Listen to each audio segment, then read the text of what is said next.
তখন ঘড়িতে কাঁটায় কাঁটায় 12টা। বাইরে কাল বৈশাখীর তাণ্ডব।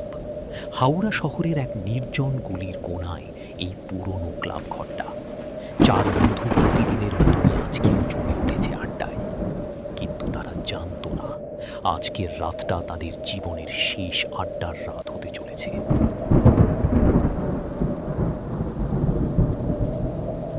আরে বুম্বা, চাটা আনলি না? এত রাতে ঝড় বৃষ্টির মধ্যে খালি পেটে গল্প জমছে না তো? ভাই অয়ন, বাইরে যে হাওয়া দিচ্ছে, আমার মনে হচ্ছে আজ ক্লাব ঘরেই থাকতে হবে। ক্লাব ঘরের পিছনের বটগাছটা দেখছিস, কেমন যেন অদ্ভুত নড়ছে।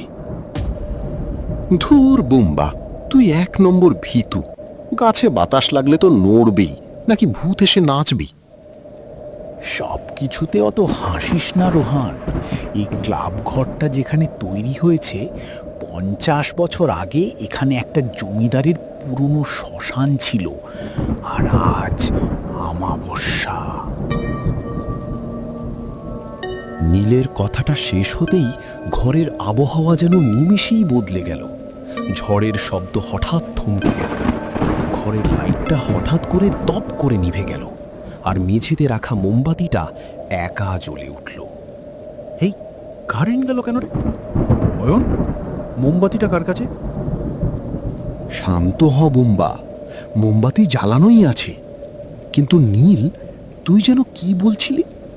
শ্মশানের গল্পটা পুরোটা বলতো। তোরা কি ছোট বাচ্চা? এই কাল্পনিক ভূতের গল্প শুনে সময় নষ্ট করার কোনো মানে আছে? কাল্পনিক নয় রোহান, 1975 সালে এই ক্লাবেরই 4 জন সদস্য আমাবস্যার রাতে একটা খেলা খেলেছিল, প্ল্যানচেট। প্রেতাত্মাকে ডেকে এনেছিল তারা। তারপর তারপর কি হয়েছিল? পরদিন সকালে তাদের 4 জনের মৃতদেহ পাওয়া গিয়েছিল। তাদের মুখগুলো ভয়ে হাঁ হয়েছিল, যেন তারা এমন কিছু দেখেছিল যা দেখার জন্য মানুষ প্রস্তুত নয়।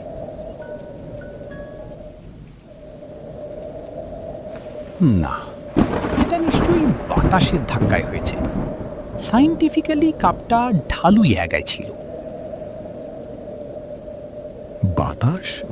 ঘরের সব জানলা দরজা বন্ধ রোহান, বাতাস এলো কোথা থেকে? দরজাটা এমনভাবে বন্ধ হলো যেন বাইর থেকে কেউ সজোরে ধাক্কা দিল।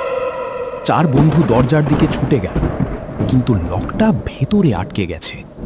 তারা এখন বন্দী এই অন্ধকারে এক অচেনা শক্তির সাথে।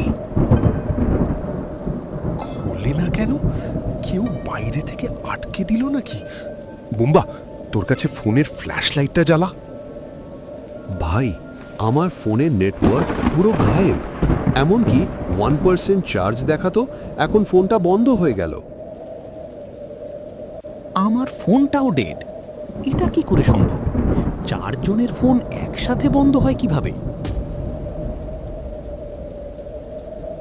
কারণ তারা চায় না আমরা বাইরের কারো সাথে যোগাযোগ করি। কারা নীল? তুই কার কথা বলছিস? ওই 4 জন সদস্য যারা 1975 সালে মারা গিয়েছিল, তারা আজ আমাদের সাথে গল্প করতে এসেছে। তোরা যাবি না? আমায় ছেড়ে দে ভাই, আমি আর কোনোদিন রাতে ক্লাবে আসবো না। অয়ন, আমায় বাঁচা। না, এটা আমার ভুল ধারণা। আমি কোনো ভূত বিশ্বাস করি না। এটা হতে পারে না। সবাই একসাথে থাক, কেউ আলাদা হবি না। নীল, এই পরিস্থিতি থেকে বেরোনোর উপায় কি? ঘরের তাপমাত্রা এক ধাক্কায় যেন শূন্যে নেমে এলো। মোমবাতির হলুদ আলোটা হঠাৎ নীল হয়ে গেল। বাতাসের গন্ধে পোড়া চামড়ার তীব্র দুর্গন্ধ। 4 জন বন্ধু বুঝতে পারল এখন আর পালানোর কোনো পথ নেই। যদি বাঁচতে চাস, আমাদের ওই 1975 সালের খেলাটা শেষ করতে হবে। আত্মাটা শান্তি চায়।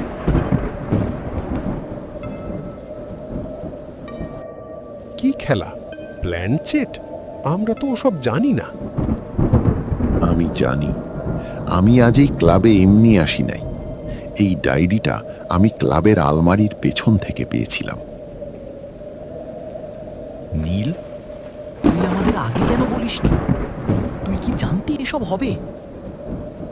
হ্যাঁ রোহান, আমি জানতাম, কারণ এই খেলাটার জন্য 4 জন মানুষকে লাগত। আমি, অয়ন, বুম্বা আর রোহান। নীল, তোর গলাটা কেমন অন্যরকম লাগছে কেন? তুই তুই নীল তো। নীল, তোর মুখটা এমন দেখাচ্ছে কেন? তুই আমাদের সাথে কি করছিস? নীল তো অনেক আগেই ঘুমিয়ে পড়েছে অয়ন। আমি সেই প্রথম সদস্য যে 1975 সালে এই ক্লাবে বসে প্রাণ দিয়েছিল। আজকে 50 বছর পর আমার 4 নম্বর শিকার পূরণ হলো। অয়ন, বাঁচা আমাদের, এই নীল নয়। তুই আমাদের কিছু করতে পারবি না। রোহান, বুম্বা, হাত ধর একে অপরের। ভয়ের চরম সীমায় পৌঁছে অয়ন নিজের সাহস হারায়নি। সে মেঝের ওপর রাখা পুরনো হনুমান চালিসার বইটা তুলে নেয়। শুরু হয় এক অদেখা শক্তির সাথে বেঁচে থাকার চূড়ান্ত লড়াই। না, বন্ধ কর, এটা বন্ধ কর।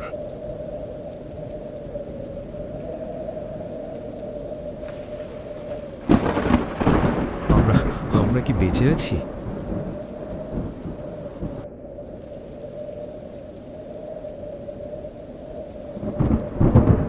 আমি আজ থেকে বিজ্ঞানের পাশাপাশি অদৃশ্য শক্তিকেও বিশ্বাস করব। নীল, তুই ঠিক আছিস?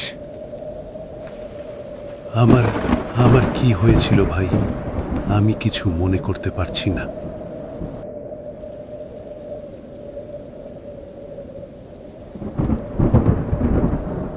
চার বন্ধু হয়তো ভাবল তারা বেঁচে ফিরে এসেছে, কিন্তু তারা খেয়ালই করেনি ক্লাবঘর থেকে বেরোনোর সময় তাদের সাথে 4 জন নয় 5 জন বেরিয়েছে। কিন্তু সেই 5 নম্বর জন কে? বন্ধুরা, গল্পটি আপনাদের কেমন লাগলো? এই 5 নম্বর ছায়াটি আসলে কার ছিল বলে আপনাদের মনে হয়? নিচে কমেন্ট করে আপনার মতামত জানান। গল্পটি সত্যি শিহরণ জাগালে এখনই ভিডিওতে একটি লাইক দিন, বন্ধুদের ভয় দেখাতে শেয়ার করুন, আর এমন আরও রোমাঞ্চকর গল্পের জন্য চ্যানেলটি সাবস্ক্রাইব করে পাশে থাকা বেল আইকনটি বাজিয়ে দিন। দেখা হবে পরের পর্বে। ধন্যবাদ।